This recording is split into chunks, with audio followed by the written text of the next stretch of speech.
the night before Christmas, when all through the house not a creature was stirring, not even a mouse. The stockings were hung by the chimney with care, in the hope that St. Nicholas soon would be there. The children were nestled all snug in their beds, while visions of sugar plums danced in their heads.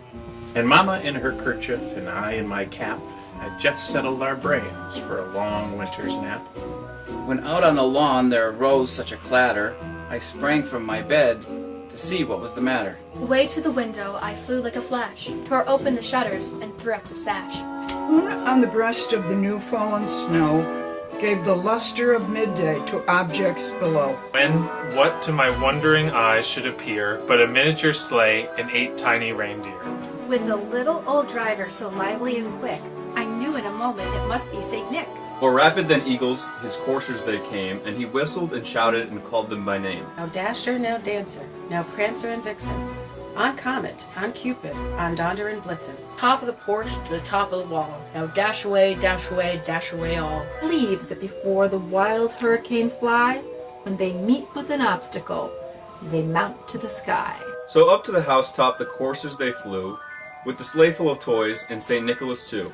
In a twinkle I heard on the roof the prancing and pawing of each little hoof. As I drew in my head and was turning around, down the chimney St. Nicholas came, with a bound. Dressed in all fur from his head to his foot, and his clothes were all tarnished with ashes and soot. A bundle of toys he had flung on his back, and he looked like a peddler just opening his bag. His eyes how they twinkled, his dimples how merry, his cheeks were like roses, his nose like a cherry. His droll little mouth was drawn up like a bow, and the beard on his chin was as white as the snow. Stump of a pipe he held tight in his teeth, and the smoke it encircled his head like a wreath. He had a broad face and a little round belly that shook when he laughed like a bowl full of jelly.